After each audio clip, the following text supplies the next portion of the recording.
일본이 충격에 빠졌습니다. 밤거리가 안전한 나라는 없다고 말하던 일본 기자. 한국 새벽 5시 단 10분 만에 그 생각이 완전히 무너졌습니다. 잃어버린 휴대폰은 돌아오고 노숙자에겐 따뜻한 손이 먼저 다가옵니다.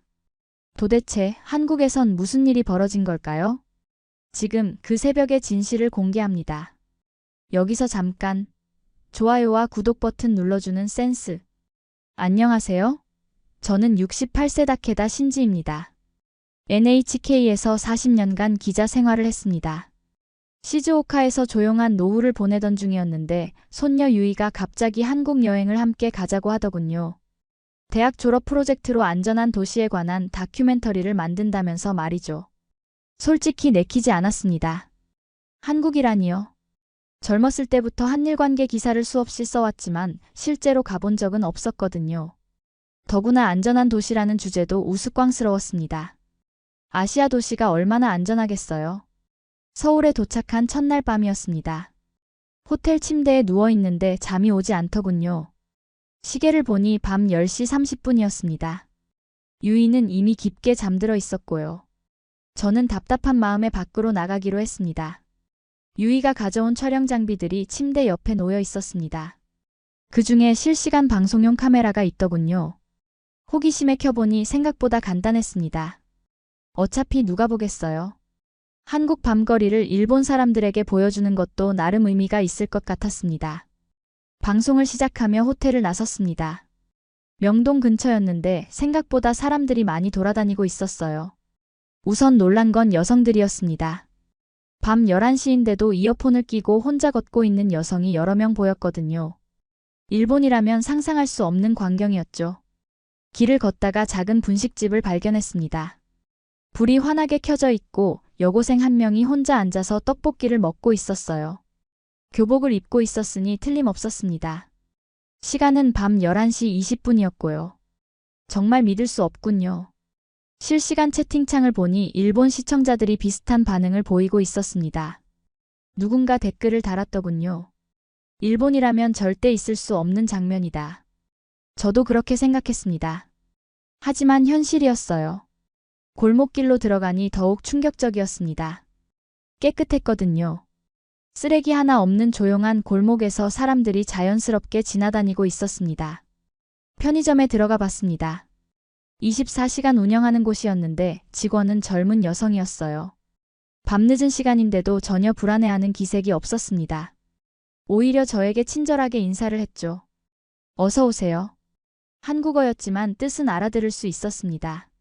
저는 물을 하나 사면서 주변을 둘러봤어요. 술에 취한 사람도 소란을 피우는 사람도 보이지 않았습니다. 그저 평범한 밤이었죠. 호텔로 돌아가는 길에 지하보도를 지나게 됐습니다. 일본이라면 밤에는 피하는 곳이겠죠. 하지만 여기서는 사람들이 자연스럽게 오가고 있었어요. 조명도 밝았고 무엇보다 위협적인 분위기가 전혀 없었습니다. 방송을 마치며 호텔 방으로 들어갔습니다. 유이는 여전히 잠들어 있었고요. 저는 침대에 앉아 오늘 본 것들을 정리해봤습니다. 분명 뭔가 다른 게 있었어요. 이 도시에는 제가 알던 아시아 도시와는 다른 무언가가 있었습니다. 채팅창의 마지막 댓글이 기억납니다. 이게 정말 가능하다고. 저도 같은 생각이었어요.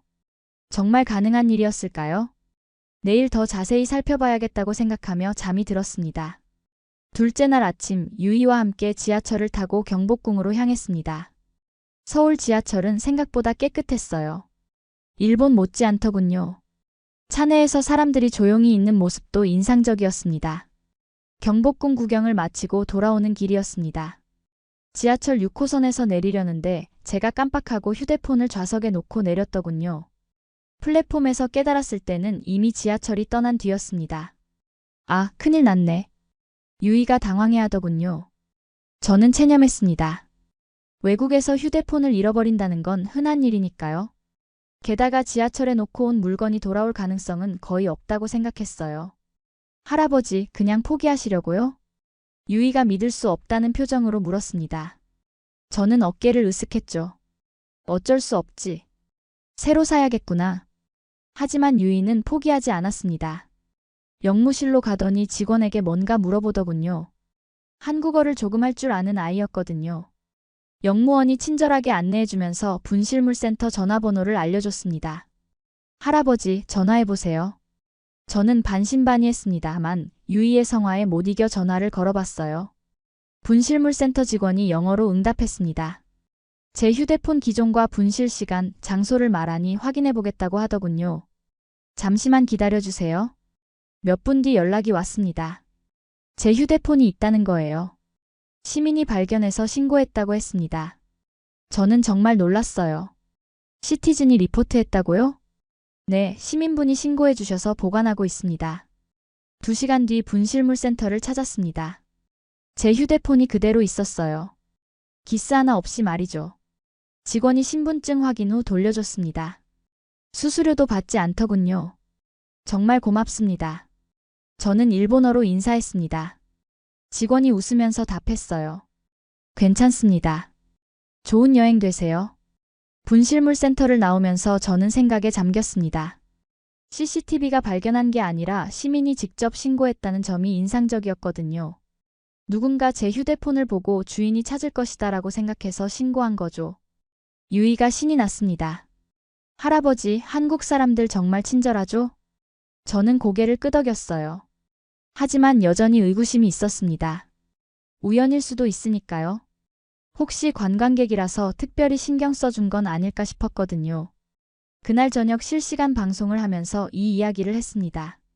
일본 시청자들의 반응이 뜨거웠어요. 댓글들이 빠르게 올라오고 있었습니다. 한국에서 휴대폰을 찾았다고? 일본에서도 쉽지 않은 일인데?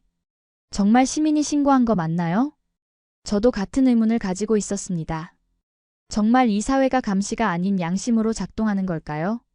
아니면 우연의 일치일까요?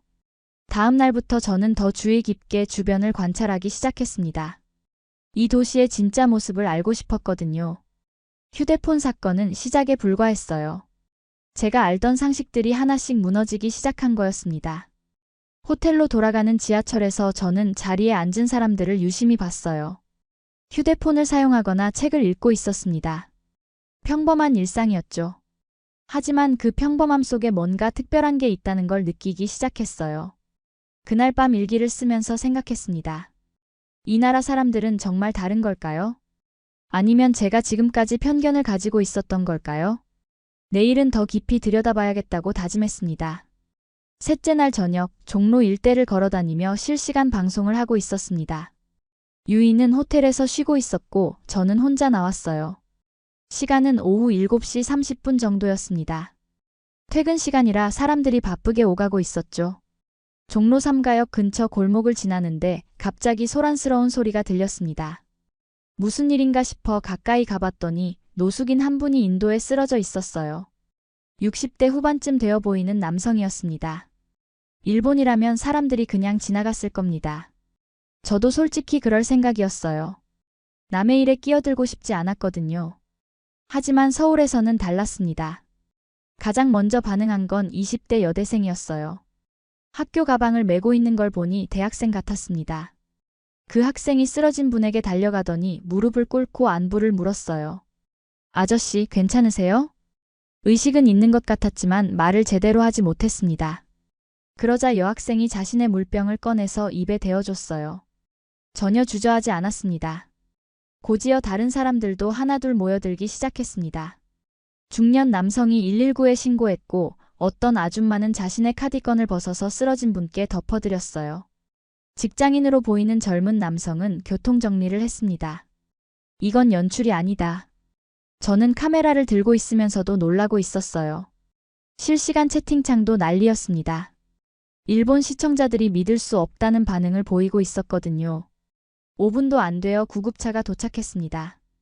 구급대원들이 쓰러진 분을 응급처치하는 동안 처음 도움을 준 여학생은 계속 옆에 있었어요. 구급대원에게 상황을 설명해 주기도 했고요. 의식은 있으셨는데 말씀을 잘 못하셨어요. 구급차가 떠난 뒤에도 사람들은 금세 흩어지지 않았습니다. 서로 괜찮은지 물어보고 혹시 비슷한 일이 또 있을까 봐 주변을 둘러보기도 했어요. 저는 그 여학생에게 다가가서 말을 걸어봤습니다. 간단한 영어였지만 의사소통이 되더군요. 정말 대단하네요. 여학생이 고개를 갸우뚱했어요. 뭐가 대단해요? 당연한 일인데요. 당연한 일이라고 했습니다. 저는 그 말에 충격을 받았어요. 이 사람에게는 정말 당연한 일이었던 거죠. 실시간 방송을 보던 일본 시청자들의 반응이 폭발적이었습니다. 채팅이 너무 빨리 올라와서 읽기도 힘들 정도였어요. 일본에서는 상상할 수 없다. 저런 상황에서 누가 먼저 나설까? 여대생이 주저없이 도움을 준다고? 저도 같은 생각이었습니다. 일본에서라면 누군가 신고는 했겠지만 직접 나서서 도움을 주는 사람은 많지 않을 거예요. 특히 젊은 여성이 먼저 나서는 경우는 거의 없죠. 호텔로 돌아가는 길에 저는 계속 그 장면을 떠올렸습니다. 연출이 아니었어요. 진짜였습니다. 카메라를 의식한 것도 아니었고 누가 시킨 것도 아니었어요. 그냥 자연스럽게 일어난 일이었습니다. 방송을 마치고 나서 댓글들을 다시 읽어봤습니다. 대부분이 놀라움을 표현하는 내용이었어요. 어떤 사람은 한국 사회의 수준을 보여주는 장면이라고 했고 또 다른 사람은 우리도 저렇게 할 수 있을까라고 물었습니다. 저 역시 같은 질문을 하고 있었어요. 정말 무엇이 이런 차이를 만드는 걸까요? 시스템의 문제일까요? 아니면 사람들의 마음가짐이 다른 걸까요? 그날 밤 잠들기 전에 저는 오늘 본 장면을 다시 정리해봤습니다. 20대 여학생이 무릎을 꿇고 물을 먹여주는 모습, 아무도 시키지 않았는데도 자연스럽게 모여든 사람들, 당연하다고 말하는 여학생의 표정. 모든 게 진짜였어요. 넷째 날 새벽, 저는 특별한 실험을 해보기로 했습니다. 서울의 하루가 어떻게 시작되는지 보고 싶었거든요. 새벽 5시에 일어나서 실시간 방송을 시작했어요. 유이는 아직 깊게 잠들어 있었습니다. 호텔에서 나와 한강변으로 향했습니다. 택시 기사도 신기했어요. 새벽에 한강 가신다고요? 네, 일본 사람들에게 서울의 새벽을 보여주려고 합니다. 택시 안에서 실시간 방송을 켰더니 벌써 몇십 명이 접속해 있었습니다. 일본은 1시간 빠르니까 오전 6시였죠. 출근 준비하는 사람들이 보고 있는 것 같았어요. 한강공원에 도착했을 때 깜짝 놀랐습니다. 벌써 사람들이 있었거든요. 조깅하는 사람들, 산책하는 어르신들, 심지어 운동기구에서 운동하는 사람들까지.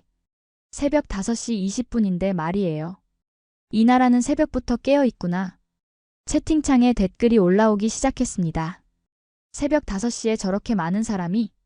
일본 같으면 아무도 없을 시간인데. 저도 놀랐어요. 하지만 더 놀라운 건 사람들의 모습이었습니다. 서로 인사를 하더군요. 모르는 사람끼리도 고개를 끄덕이며 지나갔어요. 한강변을 따라 걸으면서 관찰했습니다. 쓰레기 하나 없는 깨끗한 산책로, 질서 있게 운동하는 사람들, 무엇보다 안전해 보이는 분위기. 여성들도 혼자 조깅하고 있었어요. 오전 6시가 되자 더 많은 사람들이 나타났습니다. 배달 라이더들이 하나둘 움직이기 시작했고 환경미화원분들이 청소를 시작했어요. 도시가 깨어나고 있었습니다. 서울역으로 이동했습니다. 새벽 6시 30분이었는데 이미 사람들이 오가고 있었죠. 하지만 일본의 러시아어와는 달랐습니다. 서두르지 않더군요. 여유가 있어 보였어요. 지하철역 입구에서 놀라운 장면을 봤습니다. 휠체어를 탄 어르신이 계단을 내려가려고 하시는데 지나가던 직장인 2명이 자연스럽게 다가가서 도와드렸어요. 아무 말 없이 말이죠. 도와드릴게요. 고맙습니다. 간단한 대화였지만 저는 감동받았습니다. 새벽 출근길에 바쁠 텐데도 당연하다는 듯이 도움을 준 거예요. 마포대교를 건너면서 한강을 내려다봤습니다. 이른 새벽인데도 다리 위에 사람들이 걷고 있었어요. 운동하는 사람, 출근하는 사람, 산책하는 사람들. 모두 평화로워 보였죠. 실시간 채팅창이 활발해졌습니다. 정말 안전해 보인다. 여자들이 혼자 다녀도 괜찮은 건가? 일본보다 질서 정연한 것 같은데? 저는 마포대교에서 잠시 멈춰서 정리해봤습니다. 지금까지 본 것들이 우연일까요? 아니면 정말 이 도시가 다른 걸까요? 오전 7시가 되자 출근 러시가 시작됐습니다. 하지만 일본처럼 험악하지 않았어요. 지하철에서도 사람들이 질서를 지키고 있었습니다. 임산부석을 비워두고 노약자에게 자리를 양보하는 장면이 특히 인상적이었습니다. 지하철에서 아기를 안고 있는 엄마가 탔는데 앉아있던 고등학생이 바로 일어나서 자리를 양보했어요. 엄마가 고맙다고 하자 학생이 대답했습니다. 괜찮아요. 당연한 거예요. 또 당연하다는 말이었어요. 이 나라 사람들에게는 정말 당연한 일인 것 같았습니다. 방송을 마치며 호텔로 돌아가는 길에 생각했습니다. 서울의 새벽은 이미 살아 움직이고 있었어요. 배려와 질서로 하루를 시작하고 있었습니다. 이게 우연일 리 없었어요. 호텔 방에 들어가니 유이가 일어나 있었습니다. 할아버지, 어디 갔다 오셨어요? 새벽 서울을 보고 왔단다. 어떠셨어요? 저는 잠시 생각했습니다. 어떻게 설명해야 할까요? 이 나라는 새벽부터 배려와 질서로 움직인다. 그게 제가 본 서울의 새벽이었습니다. 다섯째 날 새벽 6시, 저는 마포대교 근처를 다시 찾았습니다. 어제의 충격이 가시지 않아서 한 번 더 확인해보고 싶었거든요. 실시간 방송을 켜고 다리를 천천히 걸어가고 있었어요. 한강변 산책로에서 이상한 광경을 목격했습니다. 동남아시아계로 보이는 젊은 커플이 벤치에 앉아 있었는데 밤새 그곳에 있었던 것 같았어요. 남자는 배낭을 끌어안고 있었고 여자는 지도를 들고 있었습니다. 완전히 길을 잃은 모습이었죠. 저는 처음에 그냥 지나치려고 했습니다. 일본 사람인 제가 도움을 줄 방법이 없다고 생각했거든요. 하지만 커플의 모습이 너무 막막해 보였어요. 여자가 울먹이고 있는 것 같았습니다. 주변을 둘러보니 치안센터 표지판이 보였습니다. 파란색 표지판에 경찰 마크가 그려져 있었어요. 저는 커플에게 다가가서 간단한 영어로 말을 걸어봤습니다. 폴리스 스테이션 오버데어. 손가락으로 치안센터 방향을 가리켰어요. 커플이 고개를 들더니 고맙다는 표정을 지었습니다. 저는 그들과 함께 치안센터로 향했어요. 치안센터는 생각보다 작았지만 깔끔했습니다. 30대 초반으로 보이는 여성 경찰관이 근무하고 있었어요. 저는 상황을 영어로 설명했습니다. 투어리스트, 로스트. 여성 경찰관이 밝은 미소를 지으며 커플에게 다가갔습니다. 놀랍게도 유창한 영어를 구사하더군요. 커플의 사정을 차근차근 들어주고 있었어요. 15분 정도 지나자 모든 게 해결됐습니다. 경찰관이 커플의 숙소를 찾아주고 지하철 노선까지 자세히 알려줬어요. 심지어 근처 편의점에서 물과 빵까지 사다 줬습니다. 커플이 감사 인사를 하며 떠나고 나서 저는 그 여성 경찰관과 잠시 이야기를 나눴습니다. 제가 일본에서 온 기자라고 소개하자 더욱 친절하게 대해주더군요. 경찰관의 말이 인상적이었습니다. 외국인 관광객이 도움을 요청하는 일이 자주 있다고 했어요. 그때마다 최선을 다해서 도와준다고 했습니다. 왜냐하면 그들에게는 한국이 처음이고 좋은 추억을 가지고 돌아가야 하니까요. 치안센터를 나오면서 저는 깊은 감동을 받았습니다. 이건 단순히 경찰의 친절함이 아니었어요. 도시 전체가 이방인을 배려하고 있다는 느낌이었습니다. 실시간 채팅창을 보니 일본 시청자들이 놀라고 있었습니다. 새벽 6시에 치안센터가 운영되고 있다는 것부터 신기했어요. 더구나 여성 경찰관이 혼자 근무하고 있다는 점도 충격적이었나 봅니다. 저도 같은 생각이었어요. 일본이라면 상상하기 힘든 광경이었거든요. 새벽에 여성 경찰관이 혼자 근무한다는 것 자체가 이 도시의 안전도를 보여주는 것 같았습니다. 한강변을 따라 걸으면서 계속 생각했습니다. 방금 본 장면이 특별한 게 아니라 일상이라는 점이 놀라웠어요. 길을 잃은 외국인을 자연스럽게 도와주는 시스템, 새벽에도 안전하게 운영되는 치안센터, 친절한 경찰관. 모든 게 유기적으로 연결되어 있는 것 같았습니다. 개인의 친절함을 넘어서 도시 전체가 하나의 시스템처럼 작동하고 있었어요. 이방인도 안전하게 보호받을 수 있는 시스템 말이죠. 호텔로 돌아가는 길에 저는 오늘 본 것을 정리해봤습니다. 이건 경찰이 훌륭해서가 아니었어요. 도시가 응답하는 느낌이었습니다. 누군가 도움이 필요하면 도시 전체가 움직이는 것 같았어요. 실시간 방송 댓글 중에 인상적인 것이 있었습니다. 믿을 수 없다. 외국인이 단 댓글이었어요. 아마 한국에 살고 있는 외국인인 것 같았는데 자신도 비슷한 경험이 있다고 했습니다. 길을 잃었을 때 한국 사람들이 도와줬다고 했어요. 저는 그제야 깨달았습니다. 제가 본 것들이 우연이 아니라는 걸 말이죠. 이 도시는 정말 다른 곳이었어요. 이방인을 위한 배려가 자연스럽게 스며들어 있는 곳이었습니다. 6째 날, 저는 본격적으로 궁금증을 해결하기로 했습니다. 왜 이 나라는 안전할까요? 단순한 우연이 아니라 어떤 이유가 있을 거라고 생각했어요. 유이와 함께 여러 곳을 찾아다니기 시작했습니다. 먼저 종로경찰서를 방문했습니다. 담당 경찰관과 인터뷰를 했어요. 40대 중반의 김경감이었는데 일본어를 조금 할 줄 알았습니다. 저는 한국의 치안 시스템에 대해 물어봤어요. 김경감의 설명이 흥미로웠습니다. 한국의 치안은 예방 중심이라고 했어요. 범죄가 일어난 후 잡는 게 아니라 범죄가 일어나지 않도록 미리 막는다는 거죠. 그래서 치안센터를 곳곳에 설치하고 순찰을 자주 돌고 있다고 했습니다. 하지만 제가 본 것은 그 이상이었습니다. 시민들 스스로가 서로를 돌보고 있었거든요. 저는 김경감에게 물어봤어요. 시민들이 적극적으로 도와주는 이유가 뭔가요? 김경감이 생각해보더니 대답했습니다. 교육의 힘인 것 같습니다. 다음으로 서울시청 안전정책과를 찾았습니다.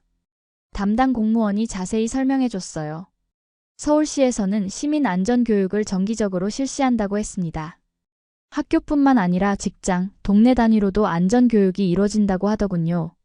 무엇보다 놀라운 건 시민 참여 프로그램이었습니다. 시민들이 직접 안전지킴이 역할을 하고 있었어요. 자원봉사로 말이죠. 누가 시킨 게 아니라 스스로 나서서 하고 있다는 점이 인상적이었습니다. 오후에는 한 고등학교를 방문했습니다. 교장 선생님이 흔쾌히 허락해 주셨어요. 마침 시민 안전 캠페인 수업이 있다고 해서 참관할 수 있었습니다. 수업 내용이 특별했습니다. 단순히 안전수칙을 외우는 게 아니었어요. 어려운 상황에 처한 사람을 어떻게 도와야 하는지, 왜 도와야 하는지에 대해 토론하고 있었습니다. 한 학생이 발표했습니다. 지하철에서 쓰러진 사람을 봤을 때 어떻게 해야 하는지 설명하더군요. 119 신고, 응급처치, 주변 정리까지 순서대로 말했어요. 이론이 아니라 실제 상황을 가정한 실습이었습니다. 수업을 지켜보면서 깨달았습니다. 한국의 안전은 법이나 시스템만으로 만들어지는 게 아니었어요. 어릴 때부터 남을 돕는 것이 당연하다고 배우고 있었습니다. 담임 선생님과 이야기를 나눴습니다. 30대 초반의 젊은 선생님이었는데 열정적으로 설명해 주더군요. 요즘 아이들이 개인주의적이라고 걱정하는 사람들이 많지만 실제로는 그렇지 않다고 했어요. 선생님의 말이 인상 깊었습니다. 아이들은 본능적으로 남을 돕고 싶어 한다고 했어요. 다만 어떻게 도와야 하는지 모를 뿐이라고 했습니다. 그래서 구체적인 방법을 가르쳐주면 적극적으로 참여한다고 하더군요. 실제로 그 학교 학생들이 참여한 사례를 들어봤습니다. 작년에 학교 앞에서 교통사고가 났을 때 학생들이 신속하게 신고하고 응급처치를 도왔다고 했어요. 배운 대로 실천한 거죠. 저녁에 호텔로 돌아와서 하루를 정리해봤습니다. 경찰 인터뷰, 시청 방문, 학교 참관을 통해 알게 된 것들이 많았어요. 한국의 안전은 단순히 우연이 아니었습니다. 신뢰라는 키워드가 떠올랐습니다. 시민들이 서로를 신뢰하고 있었어요. 누군가 도움이 필요하면 누군가는 도와줄 거라는 믿음이 있었습니다. 그 믿음이 실제로 행동으로 이어지고 있었고요. 교육도 중요한 요소였습니다. 어릴 때부터 남을 돕는 것이 당연하다고 배우니까 성인이 되어서도 자연스럽게 실천하고 있었어요. 이론이 아니라 실습 위주로 가르치니까 효과적이었습니다. 마지막으로 공동체 의식이었습니다. 개인주의 사회라고 하지만 실제로는 공동체를 위해 기꺼이 노력하는 사람들이 많았어요. 자원봉사로 안전지킴이를 하는 시민들, 어려운 사람을 자연스럽게 돕는 학생들. 실시간 방송을 하면서 오늘의 결론을 말했습니다. 한국의 안전은 법이 아니라 문화였습니다. 신뢰, 교육, 공동체 의식이 이 사회를 지탱하는 핵심이었어요. 그래서 시스템을 넘어서는 따뜻함이 있었던 거죠. 귀국을 하루 앞둔 밤, 저는 호텔 방에서 펜을 들었습니다. 일주일 동안 본 것들을 정리해야 했어요. 그냥 개인적인 기록으로 남겨둘 수도 있었지만 더 많은 사람들에게 알리고 싶었죠. 제목을 정하는데 오래 걸렸어요. 여러 가지를 생각해보다가 결정했습니다. 새벽 5시 서울은 이미 움직이고 있었다. 그게 제가 본 한국의 핵심이었거든요. 글을 쓰기 시작하니 손이 멈추지 않았습니다. 첫날 밤 명동거리에서 받은 충격, 휴대폰을 되찾은 경험, 종로에서 본 시민들의 모습, 새벽 한강의 평화로운 풍경. 모든 게 생생했어요. 특히 강조하고 싶었던 건 시민들의 마음가짐이었죠. 어려운 사람을 도와주는 게 당연하다고 생각하는 문화 말이에요. 법이나 제도가 아니라 사람들의 마음에서 우러나오는 배려였습니다. 그게 진짜 안전을 만들고 있었어요. 새벽 3시가 되어서야 글을 마쳤습니다. 다시 읽어보니 40년 기자 생활 중 가장 진솔한 글인 것 같았어요. 감정이 담겨 있었거든요. 냉정한 분석보다는 한 인간의 감동이 더 많이 들어있었죠. 일본으로 돌아간 다음 날 저는 이 글을 여러 언론사에 보냈습니다. 아사히 신문, 마이니치 신문, 그리고 제가 40년간 몸담았던 NHK까지. 거절당할 각오도 했어요. 너무 감성적인 글이라고 생각할 수도 있으니까요. 놀랍게도 반응이 뜨거웠죠. 아사히 신문에서 먼저 연락이 왔습니다. 일면에 게재하고 싶다고 했어요. NHK에서도 특집 프로그램을 제안했습니다. 글이 신문에 실린 후 반향이 엄청났어요. 독자들의 반응이 쇄도했습니다. 대부분 놀라움과 부러움을 표현했죠. 어떤 사람은 실제로 한국을 가보고 싶다고 했고, 어떤 사람은 일본도 그렇게 될 수 있을지 물어봤어요. 가장 많이 받은 질문이 있었습니다. 왜 우리는 밤이 무서울까요? 왜 이웃이 낯선 존재가 되었을까요? 무엇을 놓쳤을까요? 저도 같은 질문을 하고 있었어요. 강연 요청이 들어오기 시작했습니다. 시민단체, 대학교, 심지어 지방자치단체에서도 연락이 왔어요. 모두 한국의 안전 문화에 대해 듣고 싶어 했죠. 첫 강연은 도쿄의 한 시민센터에서 했습니다. 200명 정도가 참석했는데 대부분 중장년층이었어요. 제 또래 사람들이 많았죠. 다들 진지한 표정으로 들어주더군요. 강연 후 질문 시간에 한 아주머니가 물어봤습니다. 정말 한국이 그렇게 안전한가요? 과장된 건 아닌가요? 저는 솔직하게 대답했어요. 일주일이라는 짧은 기간이었지만 제가 본 것은 진실이었다고요. 과장하거나 미화할 이유가 없었죠. 두 번째 강연은 오사카에서 했습니다. 더 많은 사람들이 왔어요. 젊은 사람들도 많았죠. 한국 문화에 관심이 많은 세대였습니다. 강연을 하면서 저 자신도 변화하고 있음을 느꼈어요. 은퇴 후 세상에 대해 냉소적이었던 제가 다시 희망을 품게 되었습니다. 변화는 가능하다고 생각하게 되었죠. 어느 날 밤 강연 준비를 하면서 갑자기 눈물이 났습니다. 한국에서의 일주일이 떠올랐거든요. 시민들의 따뜻한 모습, 당연하다고 말하던 사람들, 새벽부터 질서 있게 움직이던 도시 말이에요. 그때 깨달았죠. 내가 펜을 놓지 말았어야 했구나. 은퇴한다고 해서 세상에 대한 관심을 놓아서는 안 되었습니다. 아직 할 일이 많았어요. 칼럼을 쓴 지 한 달이 지나자 더 큰 반향이 일었죠. 일본 사회 전체가 한국의 안전 문화에 대해 이야기하기 시작했습니다. 정치인들도 관심을 보였고 교육계에서도 벤치마킹을 고려한다고 했어요.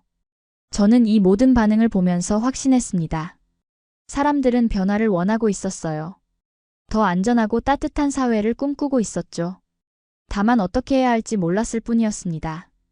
한국에서의 경험을 통해 답을 찾았어요. 법이나 제도를 바꾸는 것도 중요하지만 가장 중요한 건 사람들의 마음가짐이었습니다. 서로를 신뢰하고 배려하는 문화를 만드는 것이었죠. 신뢰는 시스템이 아니라 사람에서 시작된다. 일본 귀국 후 3개월이 지났을 때 예상치 못한 연락을 받았습니다. 한일청소년교류협회에서 전화가 온 거예요. 한일청소년 안전문화 교류 프로그램을 새로 만들고 있는데 자문 고문을 맡아달라는 요청이었죠. 처음에는 망설였어요. 68세 노인이 무슨 청소년 프로그램을 도울 수 있을까 싶었거든요. 하지만 생각해보니 더 늦기 전에 뭔가 해야겠다는 마음이 들었습니다. 첫 회의에 참석했을 때 놀랐어요. 일본과 한국의 교육 전문가들이 모여 있었습니다. 모두 제 칼럼을 읽고 관심을 가진 사람들이었죠. 한국에서 온 교육학 교수도 있었어요. 김 교수가 말했습니다. 한국의 안전 문화도 하루아침에 만들어진 게 아닙니다. 오랜 시간에 걸쳐 교육하고 실천해온 결과죠. 그 말이 인상 깊었어요. 변화에는 시간이 필요하다는 뜻이었습니다. 프로그램 내용을 논의하면서 저는 제가 본 것들을 이야기했어요. 종로에서 쓰러진 노숙인을 도왔던 여대생, 새벽에도 질서를 지키던 시민들, 당연하다고 말하던 사람들의 모습. 모든 게 교육의 결과였죠. 회의가 끝나고 저는 다시 펜을 들었습니다. 이번에는 청소년들을 위한 글이었어요. 어떻게 하면 일본 젊은이들도 한국처럼 자연스럽게 남을 도울 수 있을까 고민했습니다. 몇 달 후 첫 번째 교류 프로그램이 시작됐어요. 일본 고등학생 20명이 서울을 방문하는 일정이었습니다. 저도 동행했죠. 68세에 다시 한국 땅을 밟게 된 거예요. 학생들과 함께 제가 걸었던 길을 다시 걸어봤습니다. 명동거리, 종로, 한강변. 아이들의 반응이 저와 비슷했어요. 놀라워하고 감탄하고 있었습니다. 한 학생이 물어봤어요. 선생님, 정말 밤에 혼자 다녀도 안전한가요? 직접 확인해 보렴. 저는 웃으며 대답했습니다. 그 학생은 정말로 저녁에 혼자 편의점까지 다녀왔어요. 돌아와서는 신기해했습니다. 정말 아무도 귀찮게 하지 않았어요. 한국 학생들과의 교류 시간도 있었습니다. 서울의 한 고등학교를 방문해서 함께 토론하는 시간이었어요. 주제는 시민 안전이었죠. 한국 학생들이 발표하는 내용을 들으면서 감동했습니다. 어려운 사람을 도와주는 것이 당연하다고 생각하고 있었어요. 일본 학생들도 점점 변화하는 모습이 보였습니다. 프로그램 마지막 날, 일본 학생들이 소감을 발표했어요. 대부분이 한국에서 받은 충격에 대해 이야기했습니다. 하지만 가장 인상 깊었던 건 한 학생의 말이었어요. 우리도 할 수 있을 것 같아요. 시작이 중요한 거죠. 그 말을 들으면서 확신했습니다. 변화는 가능해요. 다만 누군가 먼저 시작해야 하는 거죠. 일본으로 돌아온 후 저는 더 적극적으로 활동하기 시작했어요. 강연도 늘리고 글도 더 많이 썼습니다. 지역 학교들을 방문해서 아이들과 이야기하기도 했어요. 어느 날 시즈오카의 한 중학교에서 강연을 했습니다. 아이들에게 한국에서 본 이야기를 들려줬어요.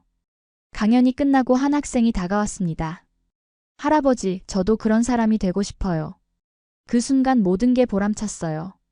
제가 한 일이 헛되지 않았다는 생각이 들었습니다. 1년이 지난 지금 저는 여전히 바쁩니다.